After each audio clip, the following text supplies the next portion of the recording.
dengar di sini kita akan membahas perihal kasus SPG Honda yang dipecat karena kontennya di media sosial. Nah, mendengar kata SPG, yang kalian ketahui tentang SPG itu apa sih? Mas Farhan mungkin saja. Kalau dari artinya SPG kan sales promotion girl atau orang yang menawarkan promosi perempuan wanita. Itu adalah orang yang berhubungan secara langsung dengan konsumen. Nah, tapi dalam kasus ini Mas, itu SPG Honda yang dipecat karena kontennya. Mungkin Mas Farhan dan Mas Arkan udah membaca ya berita tersebut gitu. Coba Mas Arkan ya, coba bisa diidentifikasi, coba jelaskan faktanya dalam kasus itu seperti apa Mas Arkan. Jadi kalau saya lihat di videonya itu ya, jadi si salesnya itu dia di bioskop, lagi di bioskop. Terus dia melihat ada ibu-ibu lagi baca kayak poster film. Nah, poster film itu film yang monyet-monyet itu lah. Nah, jadi si SPG-nya itu ngetawain si ibunya. Nah, dengan dia membuat video gitu. Nah, judul yang dipermasalahin itu sebenarnya di judul captionnya itu. Captionnya itu jadi si SPG-nya itu bilang seakan-akan ibu itu dari golongan si monyet itu. Oh iya. Nah, itu yang dipermasalahkan sama netizen itu di situ sebenarnya. Apalagi itu kan nggak sesuai dengan kode etis lah ya. Tapi dia itu membawa nama perusahaan misalnya Honda ya Mas Arkan ya. Nah, kalau misalkan kita definisikan gitu, konflik yang terjadi, coba bisa didefinisikan gitu secara nilai-nilai gitu. Mungkin bisa dijelaskan ke Mas Farhan, Mas Arkan, Mas Farhan. Oke, Mas Farhan gimana? Jadi kalau secara konflik yang di sini ada 4 poin utama ya. Yang pertama adalah mengenai kebebasan berbicara, lalu hak karyawan, reputasi perusahaan, dan juga profesionalisme dalam kerja. Apa itu kebebasan berbicara? Maksudnya di sini adalah sebagai sudut pandang seorang SPG yang merupakan karyawan dari perusahaan, mereka memiliki kebebasan berbicara secara individu ya, sebagai seorang manusia. Lalu sudut pandang sebagai seorang perusahaan, ketika kebebasan berbicaranya itu sudah melampaui batas kode etis, maka itu akan dapat merugikan si perusahaan dari segi reputasinya. Dan selanjutnya itu adalah hak karyawan. Maksudnya bagaimana? Hak karyawan di sini adalah bagaimana caranya si Honda sebagai sebuah perusahaan memecat seorang karyawan hanya dengan konten media sosial, yang dimana itu merupakan kejadian yang memang sangat begitu menimbulkan banyak pro kontra, termasuk dari publik sekaligus. Dan yang ketiga adalah reputasi perusahaan. Ya sudah jelas bagaimana dari kebebasan berbicara tersebut akan mengurangi reputasi perusahaan, Di mana konsumen apalagi ya. Dan selanjutnya profesionalisme. Profesionalisme bagaimana maksudnya? Sebagai seorang SPG atau karyawan, seharusnya dia sudah mengetahui peraturan ataupun kode-kode etik yang ada di dalam perusahaan tersebut, yang seharusnya dia sudah paham lah gitu bagaimana apa dari perusahaan itu ya gitu. Nah, berbicara tentang konflik tersebut ya pasti adanya melibatkan para stakeholder gitu. Apalagi sebuah perusahaan Honda, perusahaan yang besar banget gitu, apalagi di kita di kalangan kita orang Indonesia. Mungkin bisa dijelaskan Mas Farhan atau Mas Arkan? Mas Arkan ya? Mas Arkan ya gitu. Jadi kayak apa ya, stakeholder itu kan Honda gitu, itu pasti bakal merusak reputasi mereka gitu. Apalagi itu udah ibaratnya kayak di mana-mana produk Honda itu di Indonesia udah banyak banget. Mempengaruhi citra merek Ya, terus SPG juga dari segi SPG-nya, itu SPG-nya pasti bakal ditindaklanjuti dengan pemecatan. Itu paling parahnya pemecatan, atau mungkin terserah dari pihak atas Honda-nya itu.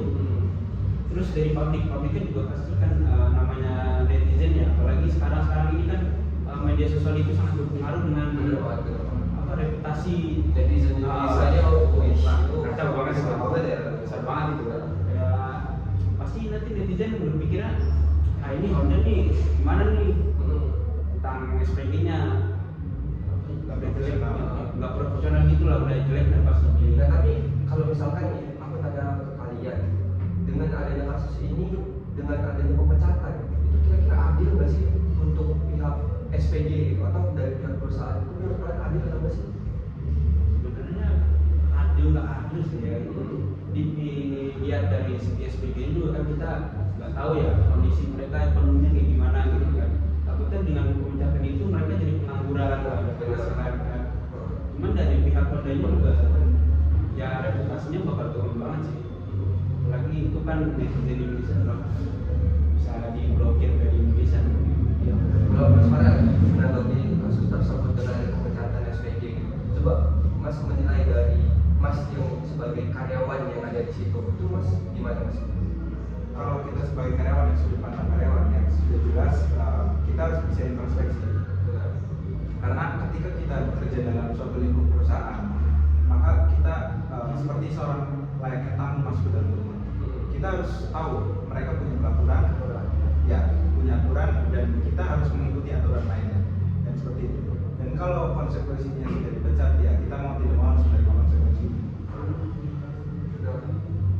Kalau misalkan kita ngomongin dari pihak Honda, kira-kira opsi yang bisa kalian berikan untuk pihak Honda itu seperti apa? Mungkin Mas Farel aja yang itu.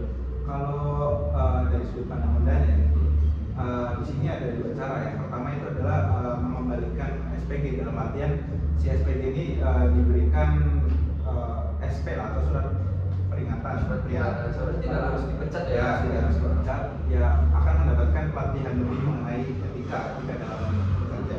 Dan yang kedua adalah menawarkan pesangon, yaitu pesangon ini sudah pasti dipecat ya kan. Namun pesangon yang lebih besar karena dia dipecatnya secara tidak hormat, Tidak wajar lah. Kalau misalkan dari sudut SPG Mas, itu gimana Mas? Dan SPG ya, mungkin SPG ini itu bisa ngajuin banding gitu kan.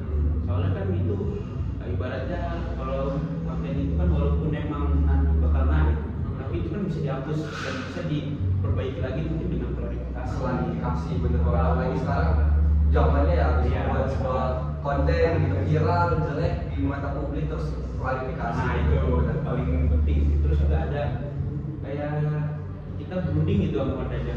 Ya gimana nih enaknya apa dengan keluargaan atau Secara hukum Secara gitu. hukum.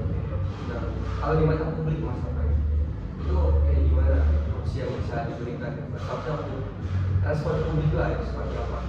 sebenarnya ada dua sih. Itu bisa mendukung dan boikot. Itu boikot ya? Nah, itu yang boikot itu yang bahaya bagi perusahaan Hondanya nanti. Soalnya kan ya mau gimana pun Honda itu banyak saingannya. Benar. Ada Yamaha, terus ada Suzuki dan lain-lain. Nah, itu bakal pasti susah banget kan. Terus kalau mendukung juga mungkin itu banyak yang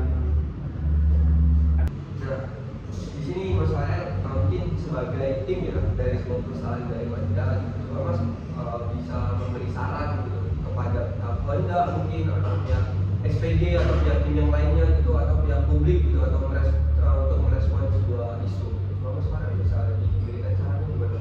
Jadi kalau dari sudut pandang perusahaan Honda itu sendiri ada dua opsi ya. Yang pertama itu pemulihan, yaitu pemulihan untuk memperbaiki citra merek yang sudah rusak diakibatkan oleh video yang diupload oleh SPG tersebut. Yang ya bisa dengan cara klarifikasi atau dengan cara sebagainya lah. Dan yang kedua adalah meminimalisir pemutusan kerja ya, dalam artian semakin banyak kasus-kasus tersebut maka akan merusak Beneran sendiri gitu. karena publik akan menilai bahwa kalau kerja di Honda ini kok kayak mudah untuk melakukan pemecatan sepihak seperti itu. Nah, kalau mungkin masakan ya, kalau dari sisi SPG sendiri mungkin ada sarannya. mungkin SPG ya. Ini lebih baik diselesaikan dengan cara keluargaan ya. Iya, keluargaan didiskusikan dengan Hondanya baiknya gimana daripada mengajukan banding karena ibaratnya kalau mengajukan banding itu kan uang ya untuk namanya pengacara gitu. Nah sedangkan di Honda itu kan perusahaan besar gitu, pasti mereka itu bakal menyewa pengacara yang lebih ternama lagi, mungkin Mas Aris atau siapa lah itu. Terus juga dari publik ya, publik tuh mungkin jangan diboikot lah. Oke, apa sih dikit-dikit boikot Bener banget, apalagi soal bijak banget ya netizen Indonesia untuk merespon suatu isu gitu ya kan. Jangan kayak langsung dikit-dikit boykot gitu. Sedangkan di sini si SPG sendiri sudah tidak terikat di perusahaan Honda gitu. Sebenarnya lebih bijak lagi lah untuk respon yang kita di ada lagi mas pada tambahan untuk publik gitu. Selanjutnya kalau menurut saya harusnya sebagai seorang netizen dan publik itu justru harus memberikan support. Support itu dari kedua belah pihak. Yang pertama dari SPG tersebut, yang kedua dari perusahaan tersebut. Dan dalam artian support itu bukan berarti hanya dukungan sebatas dukungan dan kata-kata ya, tapi juga dukungan moral. Seperti halnya ya udah kita jangan menganggap Honda itu bahwasanya perusahaan yang mudah untuk melakukan kebijakan sepihak. Lalu kita juga jangan mudah untuk menjudge si SPG tersebut adalah seorang yang tidak beretika, tidak beradab. Jadi ya kita mewajarkan lah biasa memaafkan kejadian tersebut. Dan mungkin untuk apa ya, diskusi kita ya mas, mungkin sekian aja gitu. Mungkin kalau untuk kesimpulannya berarti kalau dari sisi perusahaan, apalagi seharusnya lebih responsif lagi lah untuk menangani kasus seperti ini gitu. Apalagi jangan sampai viral dulu gitu baru ditangani kasusnya gitu. Apalagi kan kita melibatkan netizen ya, netizen Indonesia itu berat banget gitu. Kita tahu sendiri ya kayak gimana gitu. Kayak kasus-kasus yang baru aja terjadi kayak di bola sendiri ya, kayak Bahrain, Indonesia Bahrain itu kan sampai AFC yang Bahrain itu kan parah banget. Seharusnya jangan sampai netizen Indonesia yang turun tangan baru ditangani kasusnya. Seharusnya lebih responsif lagi lah gitu. Kalau untuk di SPG sendiri sebenarnya nggak terlalu banyak gitu. Karena SPG itu kan seharusnya lebih paham tentang isi perusahaan seperti apa, aturan perusahaan seperti apa, seharusnya lebih taat lagi dan bertanggung jawab lah di ada tugas presiden. Mungkin makasih Mas Waria, Mas Masakan atas kesempatannya. Mungkin kita bisa bertemu di lain waktu. Siap.